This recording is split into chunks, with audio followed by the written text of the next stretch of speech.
Profeta Miqueas en el capítulo 1 y vamos a leer allí del versículo 1 al versículo 7. Miqueas capítulo 1, versículo 1 al 7. El título de nuestra reflexión en esta mañana: la respuesta de Dios a las obras impías de su pueblo. Dice así la palabra de Dios. Palabra de Jehová que fue dirigida a Miqueas de Moreset en los días de Jotam, Acaz y Ezequías, reyes de Judá, lo que vio sobre Samaria y Jerusalén. Oíd, pueblos todos, está atenta tierra y cuanto hay en ti. Jehová el Señor desde su santo templo sea testigo contra vosotros. Porque Jehová sale de su lugar, desciende y camina sobre las alturas de la tierra. Los montes se derriten debajo de él y los valles se hendirán como la cera delante del fuego, como las aguas que corren por una pendiente. Todo esto por la rebeldía de Jacob, por los pecados de la casa de Israel. ¿Cuál es la rebelión de Jacob? ¿No es acaso Samaria? ¿Cuál es el lugar alto de Judá? ¿No es acaso Jerusalén? Haré pues de Samaria montones de ruinas, tierra para plantar viñas. Derramaré sus piedras por el valle y descubriré sus cimientos. Todas sus estatuas serán despedazadas, todos sus dones serán quemados en el fuego, y asolaré todos sus ídolos, porque con salarios de prostituta los juntó, y salarios de prostitución volverán a ser. Padre, te alabamos en esta hora y te bendecimos y pedimos, oh Señor, que tú nos ayudes a entender tu palabra, Señor, y a conocerte mejor a través de ella, para agradarte, para huir, Señor, de aquello que daña a tu pueblo. Danos sabiduría, Señor, para escoger lo que es bueno, agradable y perfecto delante de ti. Guíanos en el nombre de Jesús. Amén. Amén. Gracias por sentarse.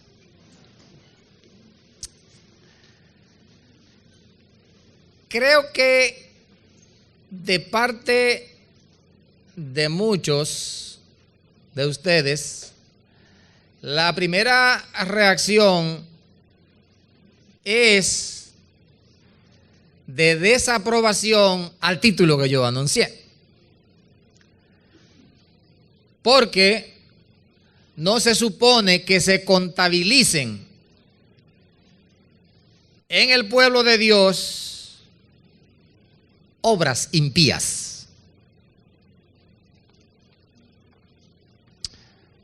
Pero yo hago una pregunta. ¿Está el pueblo de Dios exento de pecado?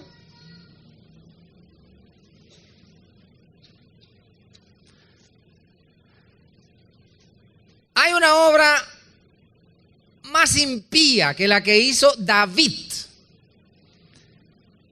que mandó a matar a un soldado bueno para quedarse con su mujer.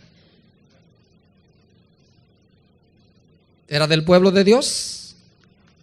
Creo que sí.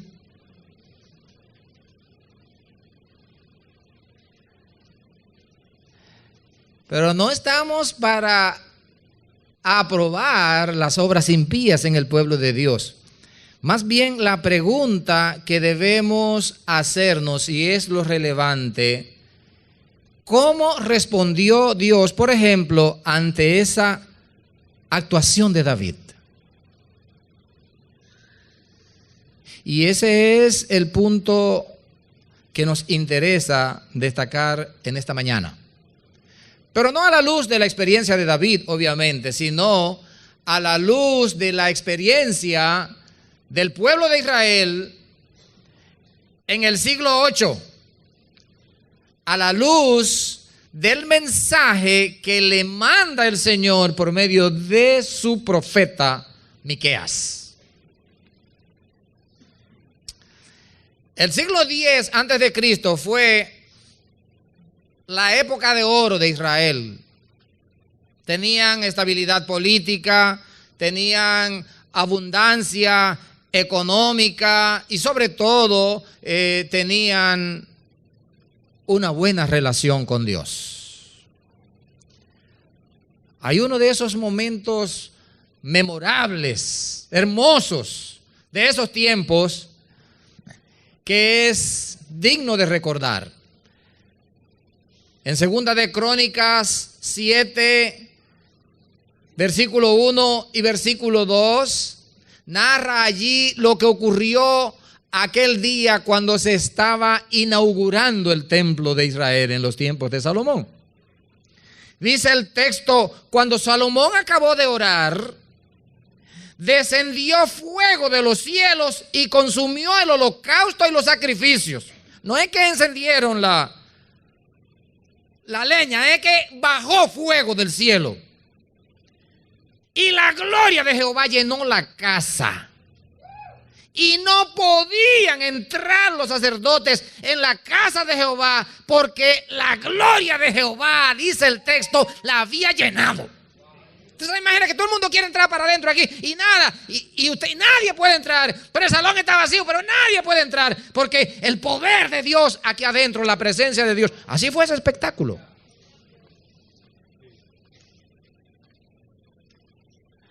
Pero 200 años más tarde la historia es otra.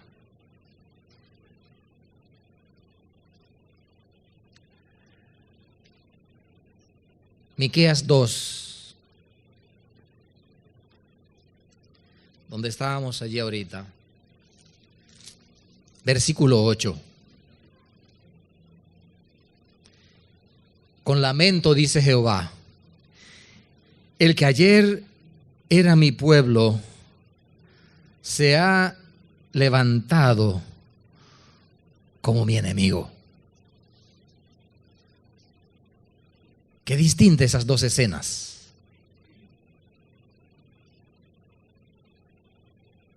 Y el profeta Isaías, que era contemporáneo de Miqueas, está viviendo en el mismo tiempo que él, no tiene un mensaje distinto, todo lo contrario.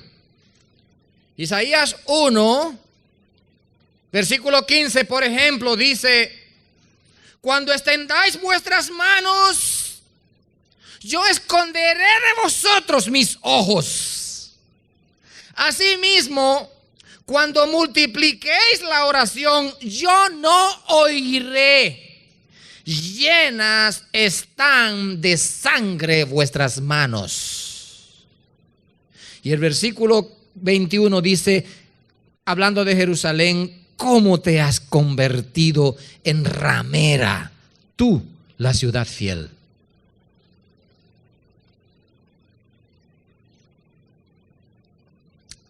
Aquí es que está el punto. ¿Puede un hermano, una hermana fiel, santo, dedicado a Dios en cuerpo y alma, terminar en la práctica de obras impías? Miqueas responde sí, de manera inequívoca. Sí es posible.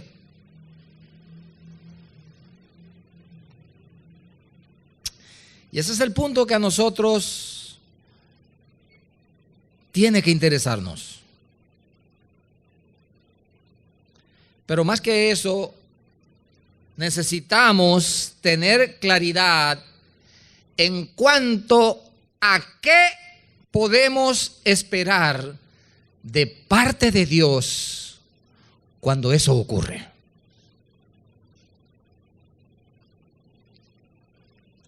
Pablo en 1 Corintios 10 dice que la historia de Israel fue escrita con el propósito de que nosotros aprendamos y que no cometamos los errores que ellos cometieron. Para eso está escrita aquí. Así dice 1 Corintios 10. Por eso decimos que la historia bíblica es historia teológica. No es una historia que se cuenta nada más para que tú sepas y estés informado qué pasó con el descubrimiento, qué pasó con la historia de Hitler o qué pasó en la China. No, no es esa historia. Esta historia tiene un propósito específico. Tiene el propósito de ayudarnos a conocer a Dios por medio de sus obras y en sus actuaciones. Por eso vemos entonces que estas historias en la Biblia, como esa que citábamos de David y otras más que ustedes conocen, se cuentan sin maquillaje. Sea que se trate de un milagro impresionante o sea que se trate de un pecado vergonzoso. Porque la idea es que aprendamos. El libro de Miqueas es, podemos decir así, el testimonio de esa cara triste de su pueblo. Y yo les invito a que demos una mirada para considerar, como decíamos ahorita, la respuesta de Dios ante eso que yo he llamado las obras impías de Israel. ¿Cuál es la primera respuesta que nosotros encontramos? La primera respuesta de Dios es una manifestación de dolor. Es lo primero que ocurre cuando uno de sus hijos cae. Creo que en eso necesitamos aprender un poco de parte de nuestro Dios, porque muy a menudo nosotros somos reactivos de manera negativa y de manera censurativa o de manera odiosa o quién sabe de qué manera cuando escuchamos que alguien se metió en rojo. Y la Biblia nos enseña que lo primero que hay en Dios es dolor.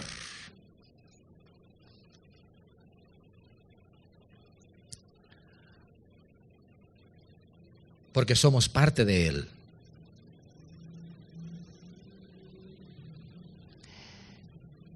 En el libro de Efesios 5, el apóstol Pablo, hablando de esa conexión de nosotros con el Hijo de Dios, lo dice de una manera especial. Dice, somos miembros de su cuerpo, de su carne y de sus huesos.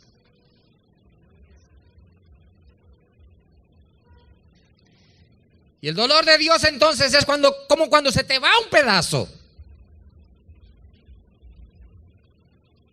Así es. Pero en el caso de Israel podemos entender mejor la magnitud del dolor de Dios si logramos visualizar la magnitud del desastre que había en el siglo VIII. No nos vamos a detener en todos los detalles. Hay muchos detalles en el texto, pero yo creo que podemos ver allí 6 grupos dentro del pueblo en su totalidad, a los cuales le habla Miqueas de parte de Dios. El grupo número 1 son los líderes políticos. En el capítulo 3 y en los versículos 2 y 3 le habla a ellos. En ese capítulo comienza diciendo, oíd ahora príncipes de Jacob y jefes de la casa de Israel. O sea, está hablando a ellos. Y le dice, pero vosotros aborrecéis lo bueno y amáis lo malo. Y oiga la figura que utiliza. Dice, ustedes le quitan a la gente la piel y la carne de encima de sus huesos. Eso lo hacían algunas de esas naciones asesinas que habían de Asiria y Babilonia. Eso era bárbaro, le arrancaban a veces la piel. Está usando una figura muy dura.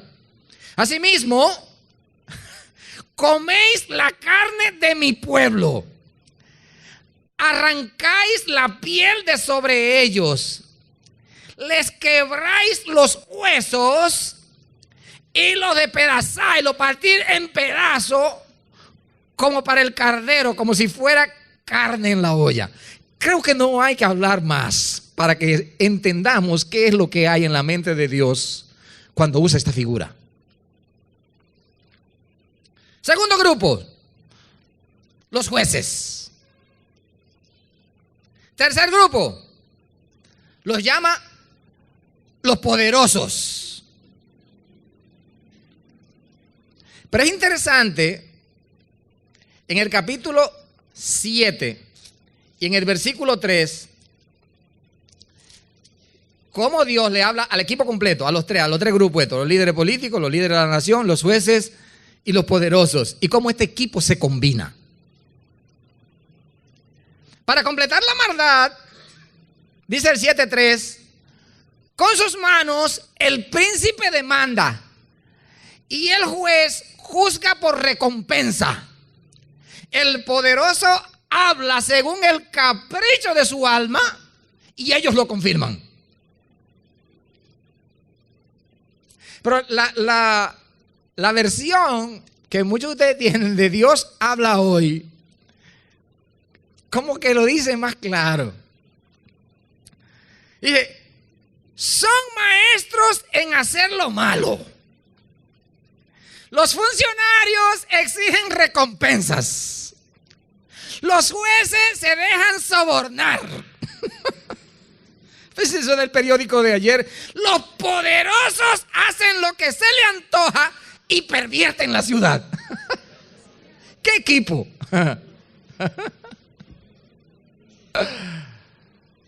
¡Oh, Dios! Yo escuché a un limpiasaco de eso por ahí, delante de un jefe, así, Mira, yo quiero que tú me consigas tal cosa. Lo que le estaba consiguiendo, él sabe que no se podía, porque había que hacer una marrullería con unos seguros y una cosa del Estado y con qué sé yo quién. ¿Sabe qué le dijo ese tipo? No, pero ese está hecho. No, que yo lo necesito. Le dije que está hecho. Y él dice, o sea, el tipo le dice, considéralo ya. ¿Por qué? Pues tienen poder para hacerlo, ¿no? Él sabía, y lo hizo, yo sé que lo hizo. Porque él no estaba hablando de más. Él sabía que tenía poder en las manos para hacer lo que le estaba pidiendo este señor. Y usó el nombre de él para conseguir todo lo que quería. Y donde quiera que él iba, claro que le abrían la puerta porque era fulano. Así funciona eso. Cuarto grupo. Porque no es nada más el palacio que estaba mal y que los políticos y los jueces. No, espérate, si fuera así la cosa todavía pudiera resolverse, porque aunque el diablo se lleve la sociedad, caballo, si la iglesia está en pie y los siervos de Jehová son de verdad, ¿hay esperanza? Pero en el siglo VIII no había esperanza. ¿No? Capítulo 3, versículo 5. ¿Qué dice Jehová de los famosos profetas? Así ha dicho Jehová acerca de los profetas, que se vendían, por cierto, como profetas de Jehová, porque ellos nunca se meten en rojo. Siempre si uno es profeta tiene que ser de Jehová. A los profetas que hacen errar a mi pueblo y claman paz cuando tienen algo que comer, y al que no les da de comer le declaran la guerra.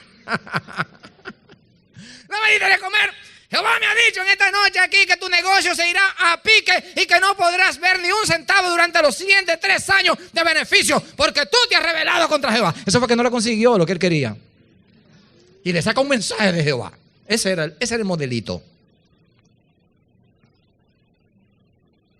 Quinto grupo, los sacerdotes, que no eran los profetas. Saben que los profetas eran nombrados, pero los sacerdotes lo traían por herencia, ¿verdad? Eran del grupo de la familia sacerdotal. ¿Qué dice Jehová acerca de ellos? Ya lo dijo antes, su jefe juzgan por cohechos en el 11, ¿verdad? Sus sacerdotes enseñan por precio. Son también comerciantes. Y entonces, en el sexto grupo, ese digamos que es el paquete grande, el pueblo en general. ¿Qué dice Dios? ¿Cómo andan? Dice Jehová, faltó el misericordioso de la tierra. No queda entre los hombres ningún justo. Todos acechan en busca de sangre. Cada cual, está hablando del pueblo en general, tiende una red a su hermano.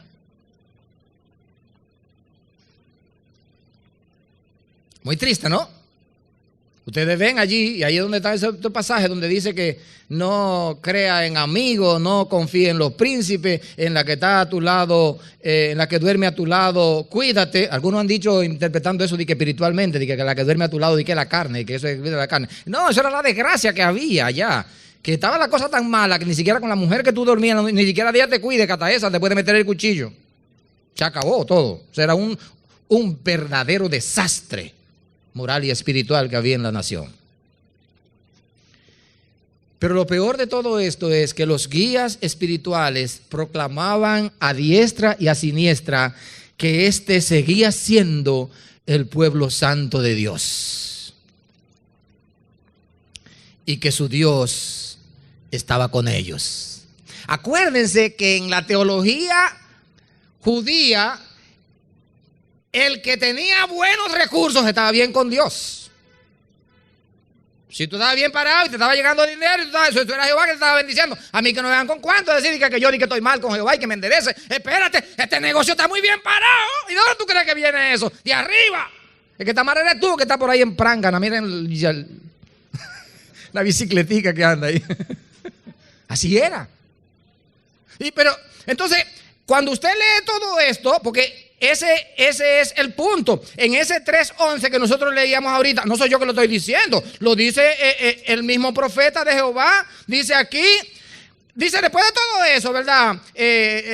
Juzgan por cohecho, enseñan por precio y se apoyan en Jehová, diciendo, no está Jehová entre nosotros, no vendrá sobre nosotros ningún mal. Así que llévate tu profecía azarosa para otro lado.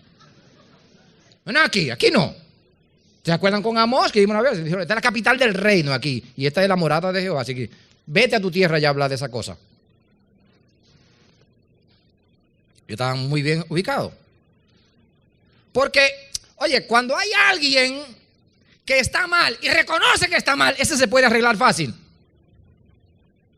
Lo peor que hay es uno de esos amigos que uno se encuentra por ahí. No, pero ¿de qué me voy yo a arrepentir? Yo estoy muy bien. Yo no sé, porque yo soy un hombre cacueto, yo soy así. Yo tengo esto, mi mujer es así, yo cuido a mis hijos. Yo no sé de qué me voy a arrepentir. Ese tipo para que se arrepienta, ay. Eso sí va a ser difícil. Pero el que está mal y no sabe que está mal 2 veces. Ahí hay problema. Muy difícil de arreglarlo, ¿no? Pero vamos al punto, porque es muy importante que nosotros entendamos por qué ellos decían eso. No era simplemente que tenían una teología cualquiera de prosperidad como la que quieren vender mucho hoy, no. Ese no era el punto nada más. Era más delicado que eso. Ellos tenían una mentalidad religiosa. ¿Qué significa eso? Que todo lo que tenía que ver con el cumplimiento religioso andaba bien. Los holocaustos a tiempo, las ofrendas a tiempo, las oraciones a tiempo. Entonces, ¿qué me falta? O sea, nítido. ¿Qué tú quieres? Yo vine a la oración de la mañana y vine a la oración del mediodía y vine a la oración de la tarde, traje la oveja esta. ¿Qué dice el texto? Que tengo que entregar el diezmo, de todo el diezmo está ahí. ¿Dónde está la maldad?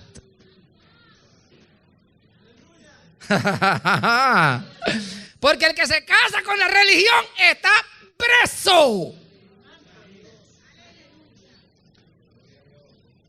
Venir, asistir, hacer, levantar, orar. Olvídate. Una cosa es la religión y otra cosa es la relación. En el siglo VIII la religión andaba buena. La relación por el suelo.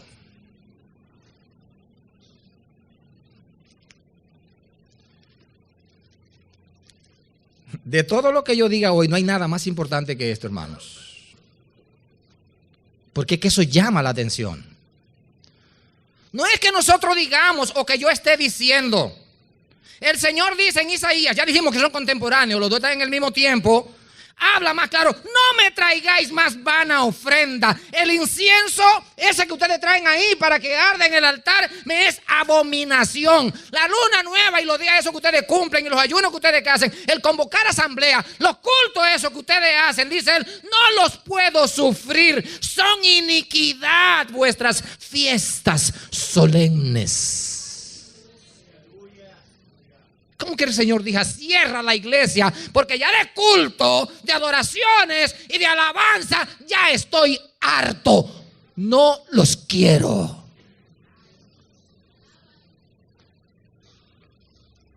Eso es delicado. Primera de Corintios 10, les cito otra vez. Pablo dice, esto se escribió para que aprendamos.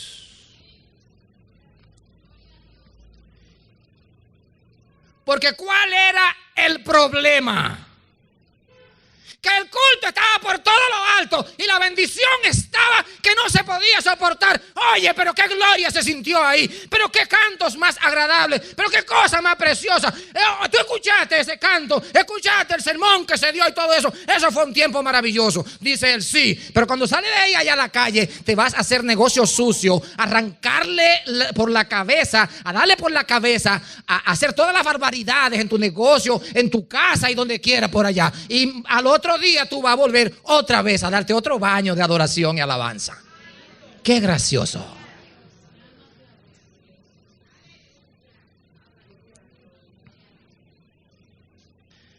Por toda esta situación, por supuesto que el corazón del Señor se llenó de tristeza. Y es increíble, el Señor se acerca a Israel a través del profeta. Y le habla como un padre, le pregunta como un padre que está desesperado y está tan confundido, tratando de entender por qué su hijo querido ha tomado caminos tan equivocados, siendo que él le ha dado un ejemplo tan hermoso y que lo ha ayudado en todo lo que necesitó durante toda su carrera. Yo recuerdo a un señor hablando así, un hermano llorando, por supuesto, tenía que llorar. Y él decía, pero ¿cómo es posible? Mi casa ha sido un lugar de adoración. Mis hijos siempre vieron mi ejemplo mío, de mi esposa. Nosotros lo único que hemos hecho en esta casa es siempre proclamar el nombre de Dios. Tú sabes lo que es yo ver a mi hijo llegando a las 2 de la mañana, borracho. Y lógico, él estaba en el suelo, su ánimo. El Señor se acerca a Israel en el capítulo 6 y en el versículo 3 de Miqueas. Y oigan cómo le habla el Señor. Pueblo mío, ¿qué te he hecho? ¿O en qué te he molestado? Di algo en mi contra.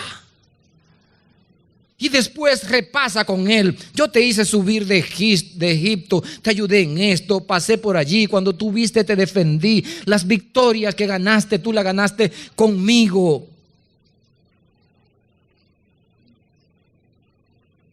Y lo más interesante es a partir del versículo 6 y 7. El Señor le dice, ¿me agradarás con millares de carneros o 10,000 arroyos de aceite? Yo te he declarado lo que es bueno y lo que pide Jehová de ti, solamente hacer justicia, amar misericordia y humillarte ante tu Dios. Ahórrate todos los demás servicios.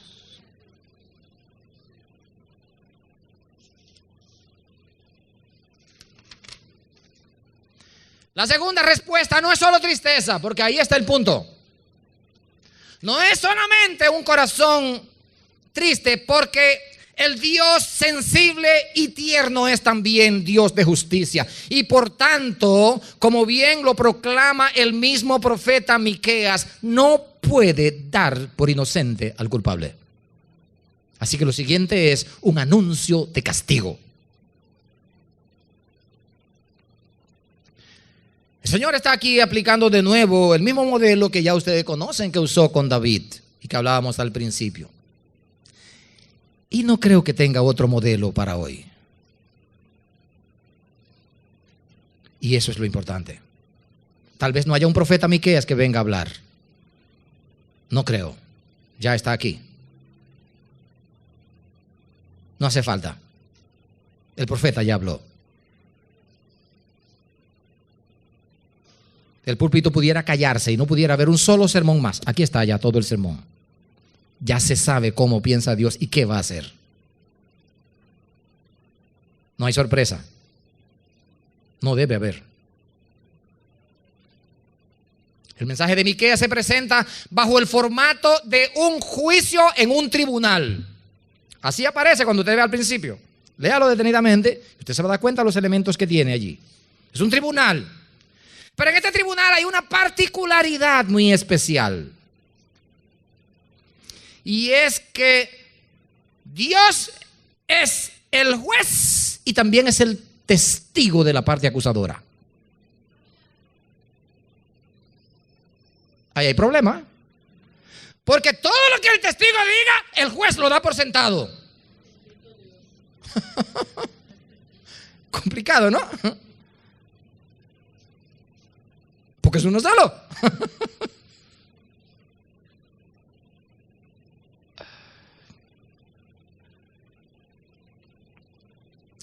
Mira el lenguaje que está en el 6, versículo 1 al 2. Oigan ustedes ahora lo que dice el Señor. Aquí está el juicio, abriéndose el juicio, están abriendo en el tribunal. Levántate y expón tu caso ante los montes y que los cerros oigan tu voz. Levántate, ven, que tú estás en el tribunal. Vamos a ver qué es lo que tienes que argumentar, es lo que dice. El Señor dice, escuchen ustedes montes y firmes cimientos de la tierra. El Señor va a entablar un juicio contra su pueblo. Va a entablar un pleito contra Israel.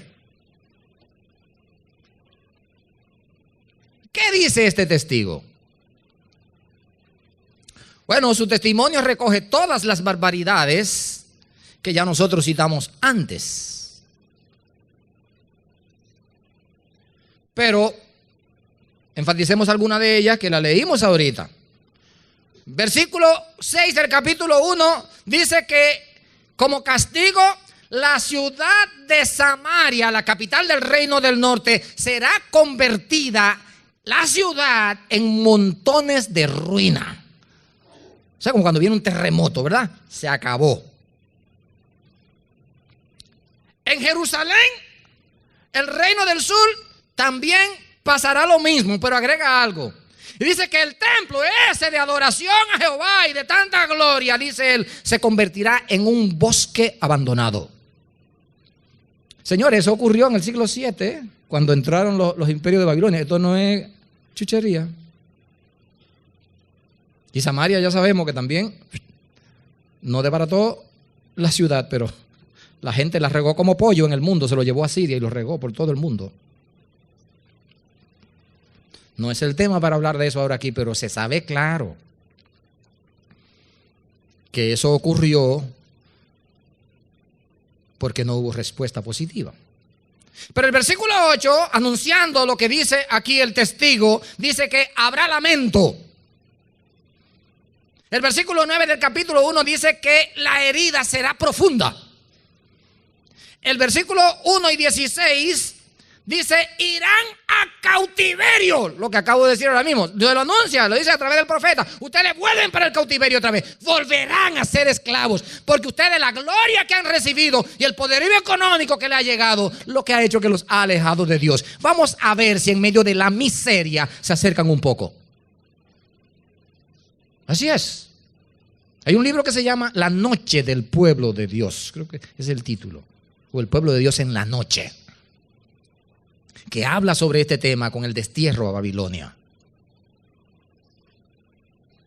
Porque Dios se dio cuenta de que ya no servía ni Jerusalén, ni el templo, ni nada. Dice, ok, entonces, esclavos, rumbo a Babilonia. El capítulo 2 y el versículo 3, señores, es mejor no caer en las manos de Jehová bajo este esquema. Por tanto, así ha dicho Jehová: yo planeo contra esta gente, contra su pueblo, sí, contra esta gente un mal del cual no libraréis el cuello. Capítulo 3, versículo 4 dice: clamarán, sí, pero Jehová no irá. Se cerró la puerta de recepciones de oraciones a ustedes.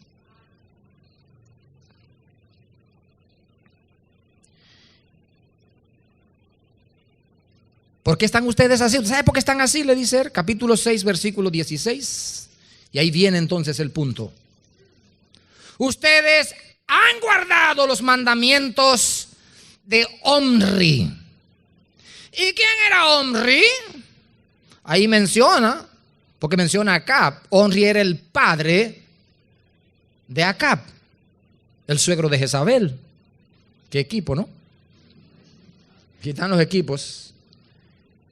Y Omri, dice el texto en Primera de Reyes 16:25, que fue malo más que todos los reyes que fueron antes de él. Nada más dice ese chin. Y ustedes siguen los mandamientos de eso. O sea, los mandamientos míos, ustedes no es lo que ustedes siguen. Ustedes siguen eso. Y en los consejos de ellos han andado. Por eso yo los entregaré, dice Jehová. Yo los entregaré. Yo que lo traje por el desierto. Yo que les abrí el mar rojo. Que le di gloria. Sí, yo los entregaré a desolación y a tus moradores a la burla.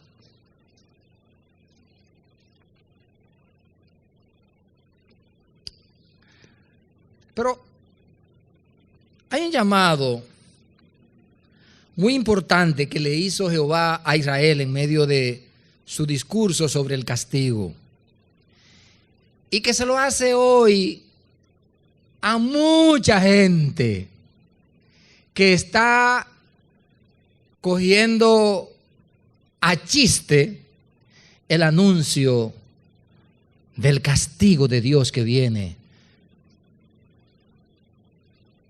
para los que se burlan de Él y han decidido caminar sus propios caminos de desobediencia de manera permanente, como campeones.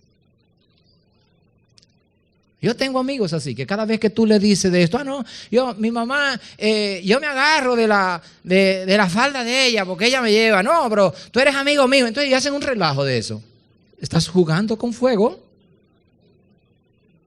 Estás jugando con fuego. Mire qué dice el versículo 4 del capítulo 7 en la parte B. El día de tu castigo viene. Viene. Y en el capítulo 6, en el versículo 9, la segunda parte, dice algo parecido. Dice: presta atención al castigo y a quién lo establece. Porque si te lo estuvieran anunciando en la calle, un profetica cualquiera, no fuera nada. Pero, chico, te está hablando Jehová.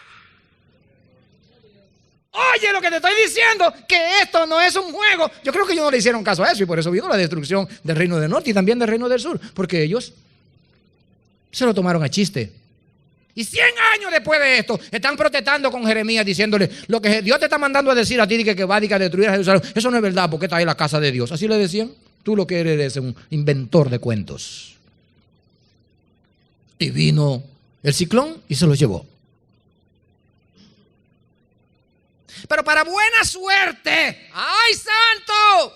Gloria a Dios de los pecadores. La respuesta final de Dios a las obras impías no es el juicio, sino la misericordia. Así que al dolor por el pecado y al anuncio del castigo en Miqueas, sigue un llamado al arrepentimiento. Y lo primero al pensar en el arrepentimiento para ellos y para nosotros es que para que el arrepentimiento tenga frutos genuinos y de largo plazo, tiene que ser precedido de la reflexión. ¿Cómo llegó el pueblo de Israel a un estado de impiedad tan bajo? La primera explicación se la da Jehová, como vimos ahorita en el 6:16. Le dice: ustedes dejaron los mandamientos de Dios y adoptaron estándares extraños, los mandamientos de Onri, Acab y Jezabel. Y eso es claro. Ningún creyente podrá sostenerse en obediencia y desarrollar una vida cristiana estable si no tiene como centro de su vida la palabra de Dios. No importa cuántos cultos venga y no importa cuántas cosas haga, si los mandamientos de Dios no están en el centro de tu vida, el diablo inventará contigo cualquier día, cualquier diablura. Y cuando despiertes te vas a sorprender de qué tan bajo has llegado. Porque solo la palabra de Dios, solo los mandamientos de Dios, firmes, fijos, creídos, vividos, cumplidos, nos pueden a nosotros crear una muralla que detenga los planes del diablo contra nosotros.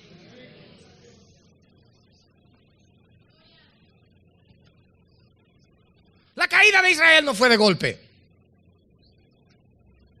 Nunca ocurre, ni allá ni acá, no ocurre de golpe. Es muy probable que el descuido espiritual que venían arrastrando desde el siglo anterior, porque los que dominaron el siglo anterior fueron el equipo de Acab y compañía, que decía y Onri y demás, el siglo IX. Es posible que esa baja espiritual se sumó con el bienestar económico que Dios le mandó en el siglo VIII como un chance de que a ver si se levantaban. Anda. Pero usted sabe que esa baja espiritual, nivel bajo espiritualmente, con paquete económico, eso es una bomba desastrosa. Y se fueron de cabeza. Así es, cayeron en la ruina total. Creo que hay que ponerle atención al punto. En lo que se llama mecánica de materiales, que le dan a los ingenieros, le dan mecánica de materiales, se habla de que los materiales sometidos bajo tensión, piensa en un cable de esto que ponen en el puente, por ejemplo, en un puente de esto que sostienen, sometidos a tensión, dice que van acumulando lo que se llama una fatiga acumulada. Tú lo ves que está bien el cable, pero eso es nada más por fuera. Porque la tensión con el tiempo, los gringos llaman el creep age, que como se le va metiendo a medida que pasa el tiempo, ¿verdad? Y de repente tú dices, pero eso se veía muy bien, y llega, ¡pum!, y se rompe. Porque la fatiga acumulada va acumulando y entonces llega a lo que se llama el punto de ruptura. Y ocurrió la caída. No es distinto en la vida espiritual.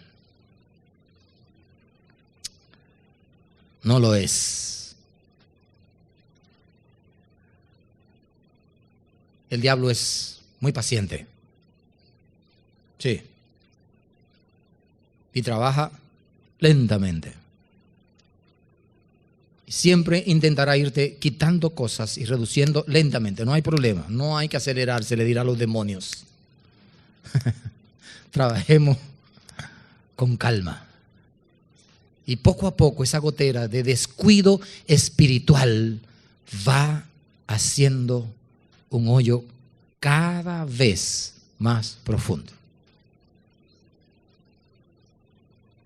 Pequeños detalles.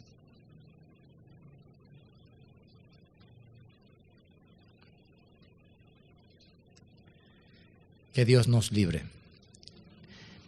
El segundo elemento de esa restauración,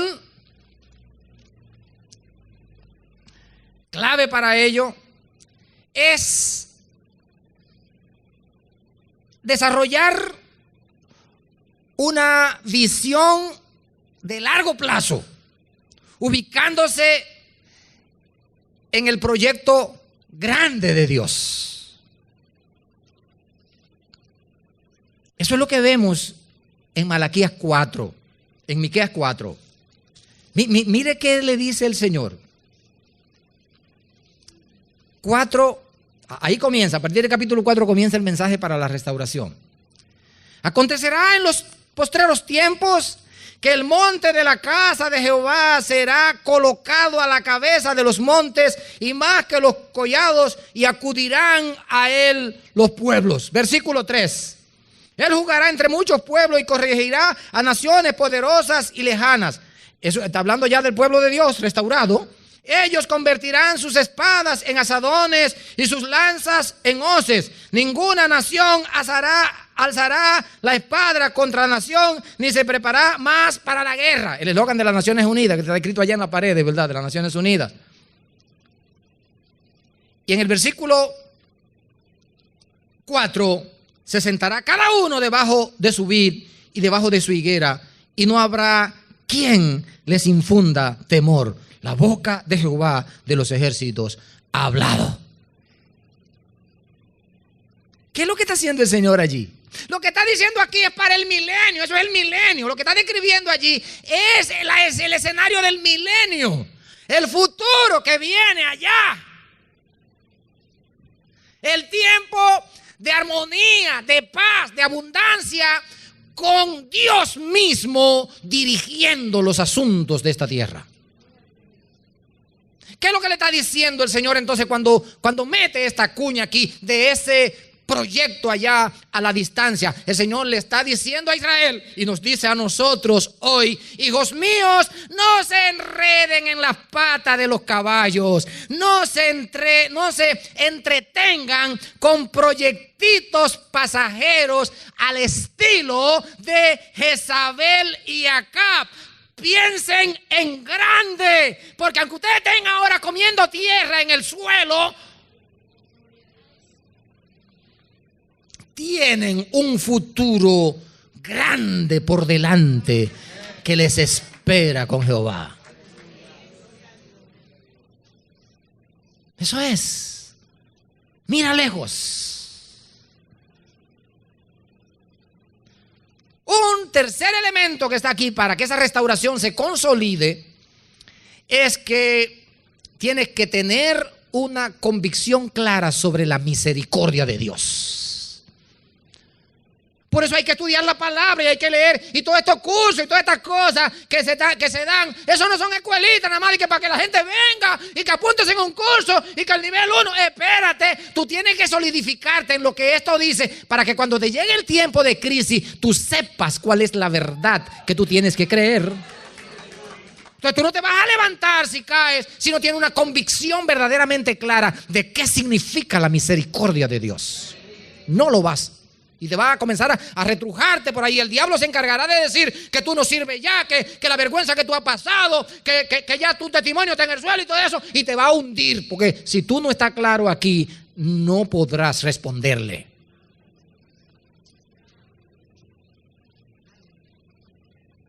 ¿Te caíste? Sí, me caí. Pero el texto bíblico dice que el suelo no es tu destino. Ahí está.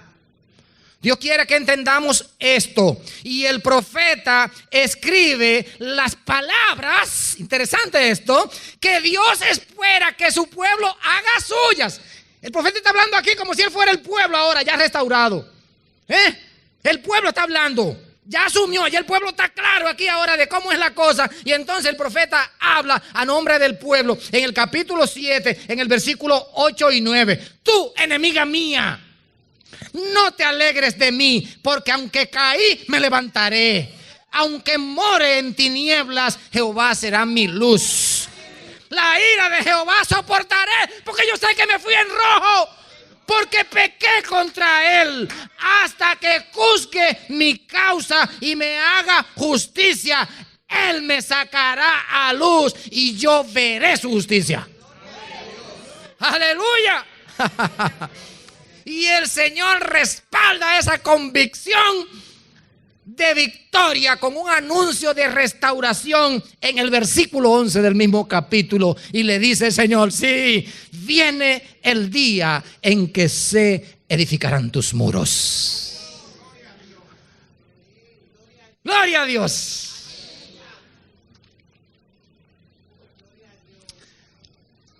Oye, el profeta quedó impresionado por la misericordia de Dios con su pueblo, porque lo que está hablando es lo que el Señor le está dando.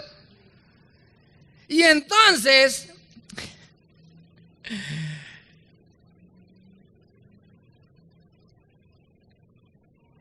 cierra su mensaje. Va cerrando el mensaje con unas palabras de oro. Unas palabras que nosotros nunca debemos olvidar. Ni nosotros los que ya creímos en Dios, ni esos que todavía no han llegado, que están en el camino. Porque son palabras de oro. Versículo 18 del capítulo 7. Dice el profeta: ¿qué Dios hay como tú, que perdona la maldad y olvida el pecado del remanente de su heredad? No retuvo para siempre su enojo, porque se deleita en la misericordia. Creamos esto, hermano. Dios nos bendiga.